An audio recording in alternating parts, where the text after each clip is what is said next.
Hello friends, कैसे हैं आप सब। उम्मीद करते हैं आप लोग काफ़ी अच्छे होंगे, स्वस्थ होंगे, मस्त होंगे और आपकी पढ़ाई भी अच्छी चल रही होगी। तो आइए आज आपके डिमांड पर एक बेहद ही शानदार वीडियो लेकर आए हैं, जिसके अंतर्गत हम लोग बात करने वाले हैं क्लास 12 के इंग्लिश सब्जेक्ट के कुछ बहुत ही सिलेक्टेड ऑब्जेक्टिव्स के बारे में। तो आप कहीं मत जाइएगा, वीडियो के अंत तक बने रहिएगा और वीडियो को लाइक और शेयर ज़रूर कीजिएगा। तो आइए पहले शानदार क्वेश्चन के साथ इसकी हम लोग शुरुआत करते हैं। आज का जो पहला क्वेश्चन हमारा है वो है in no civilization have all man attend. देखिए बहुत ही ज़्यादा इंपॉर्टेंट क्वेश्चन है कि किसी भी सभ्यता के अंदर, पूरे विश्व की चाहे कोई भी सभ्यता है, उस सभ्यता के अंदर कोई भी ऐसा जो है वह लोग नहीं है जो परफेक्शन हासिल किया है। कोई भी सभ्यता का लोग परफेक्ट नहीं है। वही बात यहाँ पे कही जा रही है कि in no civilization have all man attend perfection, यानी किसी भी सभ्यता में वहाँ के जो लोग हैं उसने आज तक परफेक्शन हासिल नहीं किया, यानी वो पूरे तरीके से नहीं है, कुछ ना कुछ कमी उनमें रहती है। तो राइट आंसर यहाँ पे क्या हो जाएगा, ऑप्शन नंबर सी हो जाएगा। अगले प्रश्न की तरफ चलो। कहते हैं the family is big and is constantly growing at a rather unconventionally fast pace. देखिएगा ध्यान से कि कहते हैं फैमिली इज बिग, परिवार बड़ा है, एंड इज कॉन्स्टेंटली ग्रोइंग और तेजी से बढ़ रहा है, और रादर इनकन्वेंशियली फास्ट पेस, बहुत तेजी से बढ़ रहा है, इतनी तेजी से बढ़ रहा है कि असुविधाजनक है। तो ये लाइन जो है वो, ये पंक्ति जो है वह कहाँ से ली गई है, ध्यान से देखिएगा। ये लाइन, ये पंक्ति जो है वह कहाँ से ली गई है, तो भारत इज माई होम से ली गई है। किससे ली गई बाबू, भारत इज माई होम। और भारत इज माई होम जो है वह क्या है, एक स्पीच है जो कि डॉक्टर जाकिर हुसैन के द्वारा जो है वह डिलीवर की गई है। द अर्थ क्या है, एक स्टोरी है, याद रखिएगा। हाउ प्लीज द प्रेस क्या है बाबू, एक ऐसे है।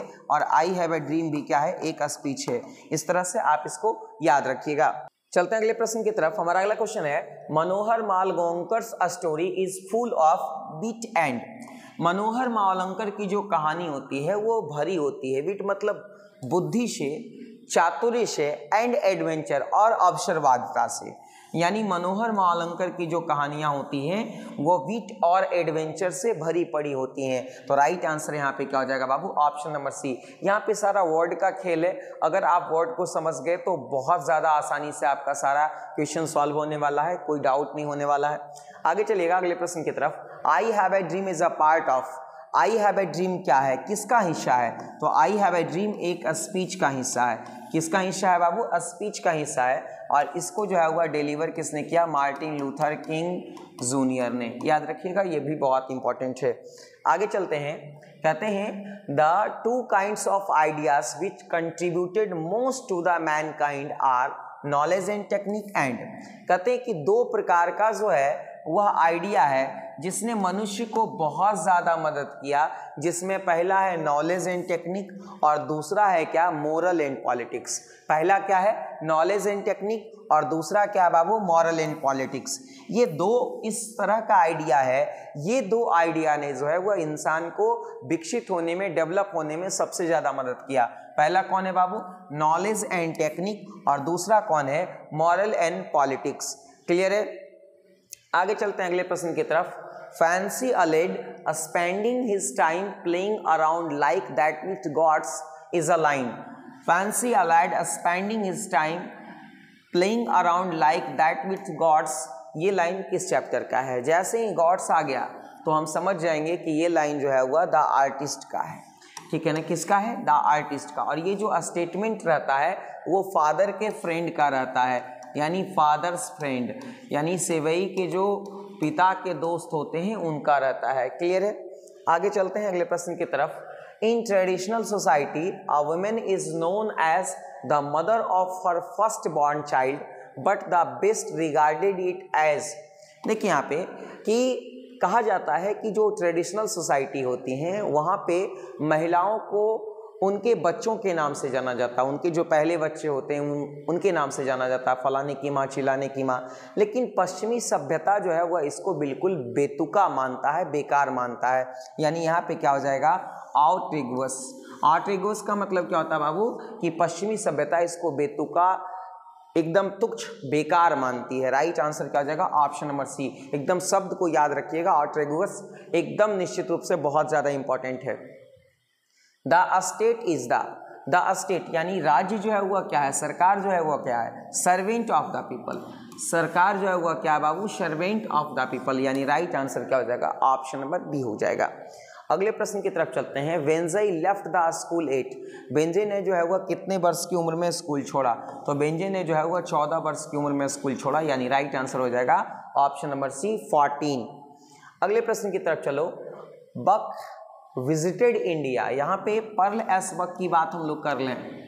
पर्ल एस बक जिनको 1938 में नोबेल प्राइज मिला है, बक विजिटेड इंडिया, उन्होंने जो है वह भारत को देखा, भारत आई, भारत की यात्रा की, क्यों, to see and listen to groups of Indian people, वह भारत आई देखने और सुनने के लिए दो वर्ग के लोगों को, पहला जो युवा वर्ग थे शहरों में और दूसरा जो ग्रामीण किसान थे, यानी young intellectuals in cities and peasants in villages, यानी राइट आंसर यहाँ पे क्या हो जाएगा, ऑप्शन नंबर डी हो जाएगा। क्लियर है बाबू। अगले प्रश्न की तरफ चलते हैं। Lomov asked for dash hand in marriage, Lomov ने जो है वह किससे शादी करने की इच्छा जताई, तो लोमोव ने जो है वह नतालिया से शादी करने की इच्छा जताई। किससे, नतालिया से, जो कि 25 वर्ष की थी। कितने वर्ष की थी, 25 वर्ष की, और चुबुकोव की क्या रहती हैं, बेटी रहती हैं। चलते हैं आगे अगले प्रश्न की तरफ। O how feeble is man's power, ये लाइन जो है वह कहाँ से लिया गया है, तो ये लाइन जो है वह sweetest love I do not go से लिया गया है, जिसके लेखक हैं जॉन डनी। जिसके लेखक कौन है बाबू, जॉन डनी, याद रखिएगा। और टू ऑटोमन के लेखक कौन है, जॉन किट्स। और टू ऑटोमन के लेखक जॉन किट्स। एपिटैफ के लेखक कौन है, वाल्टर डी ला मेयर, याद रखिएगा, ये भी बहुत ज़्यादा इंपॉर्टेंट है। द सोल्जर के लेखक कौन है, रूपर्ट ब्रूक। इस तरह से इसको याद रखिएगा, बहुत ही ज़्यादा इंपॉर्टेंट है। आगे देखिएगा अगले प्रश्न की तरफ। वॉल्ट विटमिन वाजा, वॉल्ट विटमिन जो है वह कहाँ के पोइट रहते हैं बाबू, तो वॉल्ट विटमिन अमेरिकन पोइट रहते हैं। कहाँ के पोइट रहते हैं, अमेरिकन। और इनकी दो रचना है, एक लिव्स ऑफ ग्रास और एक रचना है इनकी ड्रम टैप्स। ये दो इनकी बहुत ही ज़्यादा महत्वपूर्ण रचना है, ये याद रखिएगा। अगले प्रश्न की तरफ चलते हैं। Whose white waterfall could bless travellers in their last distress, ये पूरा पंक्ति यही है, आप इसे पूरा लाइन को याद रखेंगे। देखिए मोस्टली क्या होता है कि इस तरह का क्वेश्चन पूछा जाता है और वहाँ पे हम लोग भूल जाते हैं कि कौन सा वर्ड वहाँ पे इस्तेमाल किया गया था, तो आप याद रखिएगा। हुज वाइट वाटरफॉल, वाटरफॉल कैसा है, white. Whose white waterfall could bless travellers in their last distress, यानी राइट आंसर ऑप्शन नंबर क्या हो जाएगा, 1 हो जाएगा। अगले प्रश्न की तरफ चलते हैं। The bend with apples the most cottage tree, ये लाइन जो है वह कहाँ से लिया गया है, यहाँ पे कहा जा रहा है कि ये वो मौसम है जो सेव के पेड़ों को जो है एकदम फल करके एकदम पूरा लाद देता है फल से और वो एकदम झुक जाता है। तो ये बातें जो है वह किस पोएम में की गई थी, तो ये बातें जो है वह ऑड टू ऑटोमन पोएम में की गई थी। कहाँ की गई थी बाबू, ऑड टू ऑटोमन पोएम में, यानी राइट आंसर क्या हो जाएगा, ऑप्शन नंबर बी। कभी कभी इसके लेखक के नाम भी पूछ देता है कि ये लाइन जो है वह किसके द्वारा लिखी गई है, तो ये लाइन जो है वह जॉन किट्स के द्वारा लिखी गई है। क्लियर है बाबू। आगे चलो अगला पॉइंट।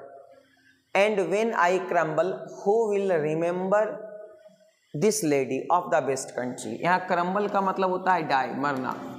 लेखक कहते हैं कि जब मैं मर जाऊंगा तो इसे कौन याद करेगा, इस बात को लेकर लेखक काफ़ी दुखी हैं। तो ये लाइन जो है वह एन एपिटैफ पोएम से लिया गया। कहाँ से लिया गया, एन एपिटैफ पोएम से लिया गया है, जिसके लेखक कौन है, वाल्टर डी ला मेयर, यानी राइट आंसर क्या हो जाएगा, ऑप्शन नंबर डी हो जाएगा। अगले प्रश्न की तरफ चलते हैं। The soldier is a dash poem, soldier किस प्रकार का पोएम है बाबू, तो सोल्जर एक पैट्रियोटिक पोएम है, एक देशभक्ति वाली कविता है। इसको हम लोग वार सोनेट भी कहते हैं, इसको हम लोग क्या कहते हैं, वार सोनेट। आगे चलते हैं अगले प्रश्न की तरफ। कहते हैं his brow is deeply lined with thoughts whose brow is the poet talking about. कहते हैं his brow is deeply lined with thoughts, यानी उसके जो भौवे हैं वो उनसे ये प्रतीत होता है कि वो कोई गहरे विचार में है, कोई गहराई से किसी चीज़ को सोच रहा है। तो यहाँ पे किसके ब्रो की बात की गई है, तो जाहिर सी बात है कि ये जो लाइन है मैकेविटी मिस्ट्री कैट से ली गई है और यहाँ पर जो है वह मैकेविटी के ब्रो की बात की गई है। तो राइट आंसर यहाँ पे क्या हो जाएगा बाबू, ऑप्शन नंबर 1 हो जाएगा, यानी मैकेविटी। क्लियर है क्या, बहुत ही ज़्यादा सारा क्वेश्चन इंपॉर्टेंट है, आप एकदम वीडियो को स्लो मोशन में देख लेना। आगे देखिए क्या है, who has violated the tradition of religion by cremating. कहते हैं कि किसने जो है वह धर्म की जो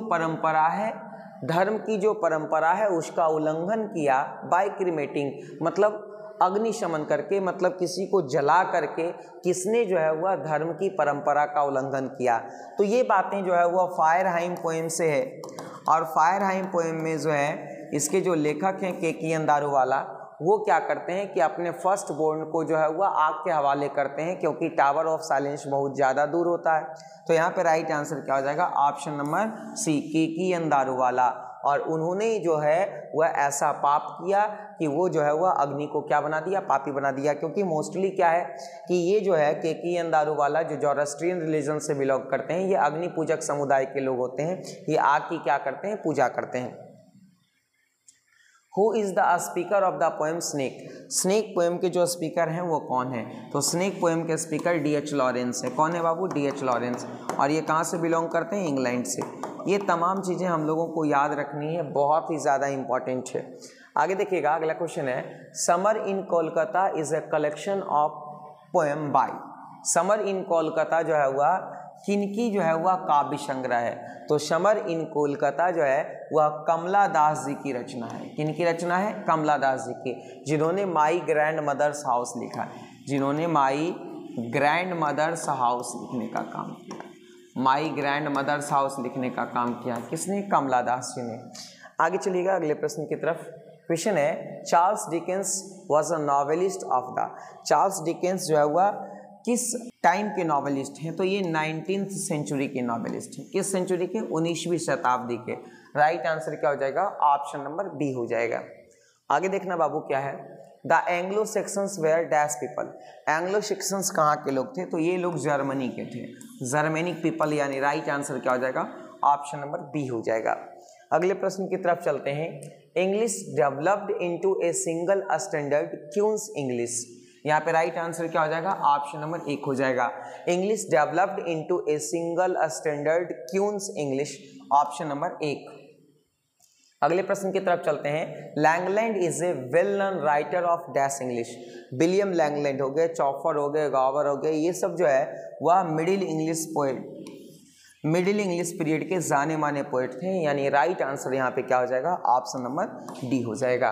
तो दोस्तों उम्मीद करते हैं कि आपको ये वीडियो काफ़ी अच्छा लगा होगा, आपको बहुत मज़ा आया होगा। तो आप जल्दी से वीडियो को लाइक कर दीजिए, शेयर कर दीजिए, और चैनल पे नए हैं तो सब्सक्राइब करके बेल आइकन को ज़रूर दबा दीजिए।